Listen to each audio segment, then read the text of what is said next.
नमस्ते फ्रेंड्स, स्वागत है आपका डिजिटल लाइफस्टाइल चैनल में। इस चैनल में आपको अलग अलग प्रकार के एजुकेशनल कंटेंट मिलेंगे जो सभी सिलेबस के लिए काम में आएंगे, जो आउट ऑफ सिलेबस भी रह सकते और सिलेबस के भी रह सकते। एंड ऑल दिस टॉपिक्स, ये पूरे के पूरे टॉपिक आपको अलग अलग प्रकार के कंपटीशन लेवल की जो भी कोई एग्जामिनेशन रहती है उसमें भी ये काम में आते हैं। Now you see this the reaction. इसमें हमको क्या देखना है? पहले रिएक्शन देखना है। अभी रिएक्शन में हमने अलग अलग प्रकार के टाइप्स देखे थे।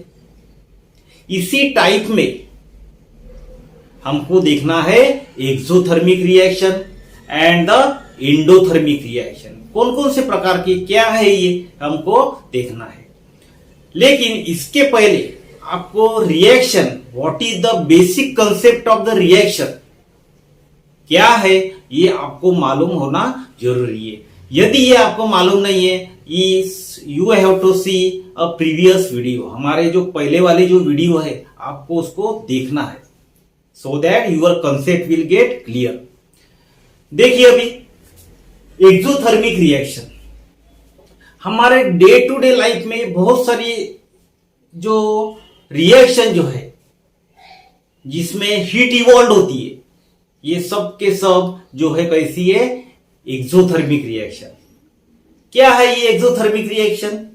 It is a reaction in which the heat is evolve. ध्यान में रखो, कौन सी भी रिएक्शन होने के बाद में, कौन सी भी रिएक्शन होने के बाद में यदि प्रोडक्ट में हीट इवॉल्व होती है, यदि हीट इवॉल्व होती है, then that type of the reaction it is called as the exothermic reaction. इसकी बेसिक कंसेप्ट ध्यान में रखना है, हीट इवॉल्व हो रही है। लेकिन when ever you will write the definition in your examination, you want some type of the format of a definition. किस प्रकार की definition है? It is a reaction in which the heat is evolved, is called the exothermic reaction. जिसमें heat जो है evolved होती है after performing the chemical reaction. chemical reaction होने के पहले नहीं, chemical reaction होने के पहले हमारे पास में reactant रहता है। रिएक्शन होने के बाद में हमको प्रोडक्ट मिलता है। इस प्रोडक्ट में ध्यान में रखना, यदि आपको हीट इवॉल्व होती है, if the heat is evolve after performing the chemical reaction in the product, then we can say that it is the exothermic reaction. Now you take the various example. अलग अलग प्रकार के example जो है देखिए अभी। CaO, calcium oxide plus H2. We are getting here CaOH2 aqueous solution and the heat. ये जो कैल्शियम ऑक्साइड जो है उसकी यदि वाटर के साथ में रिएक्शन होती है, then at that time the heat is evolve. Heat जो है इवॉल्व होती है along with the product of CaOH2. It is a basic, very simple example it is. दूसरा वाला जो एग्जाम्पल है, it is our day to day life. हमारा जो डे टू डे लाइफ का जो एग्जाम्पल है वो देखने वाले, burning of a natural gas. जो नेचुरल गैस जो है हमारा, burning of a natural gas is the best example of exothermic reaction. Exothermic reaction का ये बेस्ट एग्जांपल है। नेचुरल गैस हमको मालूम है जो हम घर में इस्तेमाल करते, घर में जो इस्तेमाल करते हैं उसका कंपोनेंट जो है देखिए क्या है उसमें। When you make a detail study, deep study of that the natural gas, जब आप नेचुरल गैस का अच्छे तरीके से डीप स्टडी करेंगे तो आपको पता लगेगा कि उसमें क्या रहता है। CH4 is there, methane is there. क्या रहता है उसमें? मीथेन रहता है। Burning of a natural gas, in that CH4 is there, methane is there, means CH4 plus O2. Oxygen, in the presence of oxygen, CH4 burns and we get here CO2, that is the carbon dioxide, H2O and the heat. उसके बाद में वो heat मिलती है। ध्यान में रखो, जब हम गैस बर्नर जो है चलाते हैं कोई खाना वगैरह पकाने के लिए, along with it what happens, we also get the CO2, carbon dioxide भी हमको मिलता है। along with that the water, आप बोलेंगे कि वाटर का है, very less amount of that the water, that is the steam, it gets formed, along with it large amount of that the means heat जो है वो क्या तैयार होती है, जो फ्लेम जो तैयार होती है। देखिए, it is nothing but the example of exothermic reaction. Next is the respiration. जो हमारा ह्यूमन बॉडी जो है, it is completely depend on that और रेस्पिरेशन, किस प्रकार का रेस्पिरेशन है। उसमें inhalation and the exhalation is there. Inhalation में क्या लेते हम, ध्यान में रखिए, ऑक्सीजन लेते, और एक्सहेलेशन में कार्बन डाइऑक्साइड छोड़ते हैं। सो रेस्पिरेशन में इस प्रकार की प्रोसेस रहती है, ऑक्सीजन लेते, कार्बन डाइऑक्साइड छोड़ते। लेकिन wherever we take the food, जब हम फूड लेते हैं, खाना खाते हैं, अलग अलग प्रकार की सब्जियां खाते हैं, पोटैटोस खा रहे, सपोज आलू की सब्जी खा रहे, उसमें क्या रहता है, कार्बोहाइड्रेट रहता है। फूड में कार्बोहाइड्रेट का प्रमाण रहता है, उसमें कार्बोहाइड्रेट रहता है। उसके बाद में, खाने के बाद में व्हाट हैपेंस, डाइजेशन हमारा होता है। Process of the digestion is very important. Digestion होता है, डाइजेशन होने के बाद में हमको ग्लूकोज और ऑक्सीजन मिलता है, ग्लूकोज और ऑक्सीजन मिलता है। उसके बाद में it gets converted into the again CO2, water and the energy. Carbon dioxide जो हम छोड़ते हैं, this is that the carbon dioxide, ये हमारा कार्बन डाइऑक्साइड है। And along with that the carbon dioxide we also get the some type of the water, water भी हमारे शरीर में जाता है। उसके बाद में most important is the energy. ये किस लिए खाना खाते हैं हम, फूड खाते हैं, किस लिए खाते हैं, for getting the energy, energy मिलने के लिए। And that energy it is utilize for doing the various types of our daily work. देखिए, खाना मत खाइए, आपको कोई एनर्जी आएंगे नहीं। Means there will be the less amount of that the glucose formation and the oxygen. Means it is the energy is formed. That's why respiration is a best example of the exothermic reaction. The next is the decomposition of vegetables.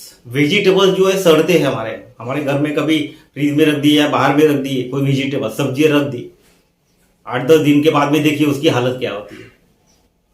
In that also the some type of the heat is evolve, दिखती नहीं है लेकिन heat is evolve. So we have seen the various types of the example of the exothermic reaction. क्या है ये exothermic reaction? It is a reaction in which the heat is evolve. अभी इसका exactly opposite है हमारा endothermic reaction. कैसा है? Exothermic में हीट इवॉल्व होती है, एंडोथर्मिक में हीट एब्सॉर्ब होती है।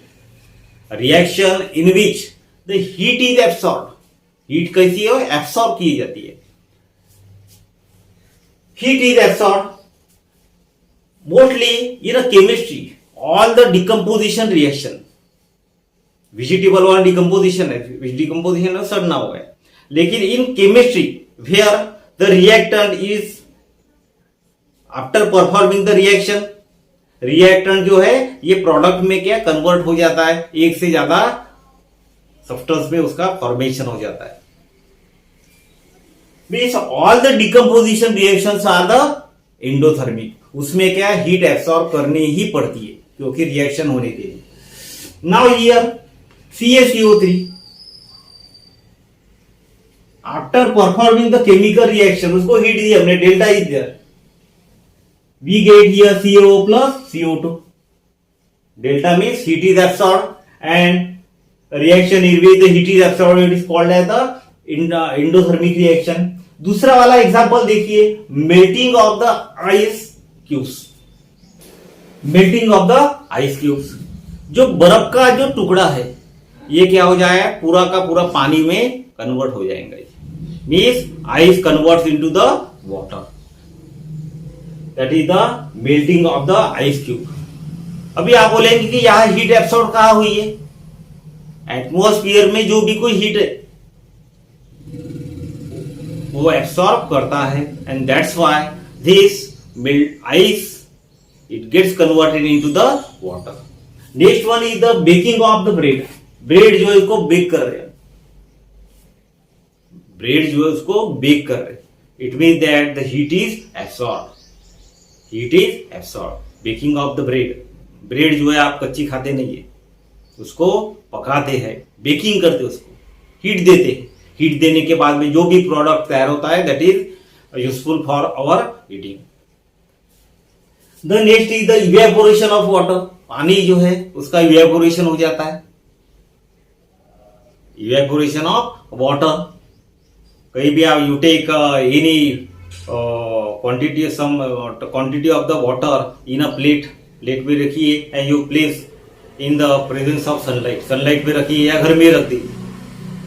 घर में रखेंगे तो 10-12 दिन के बाद में, 1 महीने के बाद में क्या हो जाएगा, उसमें का पानी जो है water it will get disappear.